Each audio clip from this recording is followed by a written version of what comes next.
ഈശോ മിശിഹായ്ക്ക് സ്തുതിയായിരിക്കട്ടെ. പ്രിയപ്പെട്ട സഹോദരരെ, 8 നോയമ്പിലേക്ക് നമ്മൾ കടക്കുകയാണല്ലോ. 8 നോയമ്പിൻ്റെ 8 ദിവസങ്ങളിലും ഒരു പ്രാർത്ഥന നമുക്ക് ഇവിടുന്ന് ചെയ്യുന്നത് ഒരുമിച്ച് നിങ്ങൾക്ക് കൂടാനായിട്ട് തരികയാണ്.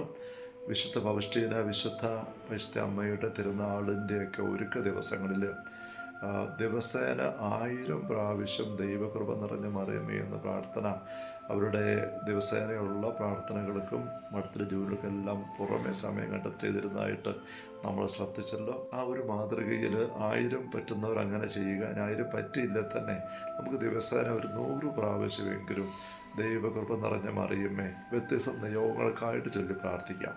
8 നോയമ്പിൽ ഓരോ ദിവസവും രാവിലെ 6 മണിക്ക് നബോയിൽ നിന്നുള്ള പ്രാർത്ഥന ബ്രോഡ്കാസ്റ്റ് ചെയ്യുന്നതാണ്. നിങ്ങൾ ആ കൂട്ടത്തിൽ ആ സമയത്തോ പിന്നീട് ചേരാവുന്നതാണ്. കഴിഞ്ഞ ദിവസം നമ്മൾ ഒരുമിച്ച് ചിന്തിച്ചതുപോലെ 8 നോയമ്പിൻ്റെ ദിവസങ്ങൾ തീവ്രമായ പ്രാർത്ഥനയുടെ ദിവസങ്ങളാക്കി നമുക്കങ്ങനെ മാറ്റാം. അതുവഴി പരിശുദ്ധ അമ്മയുടെ തിരുനാളിനായിട്ട് നമുക്ക് അനുഗ്രഹപ്രദമായ രീതിയിൽ ഒരുങ്ങുകയും ചെയ്യാം. ഈശോ മിശിഹായ്ക്ക് സ്തുതിയായിരിക്കട്ടെ.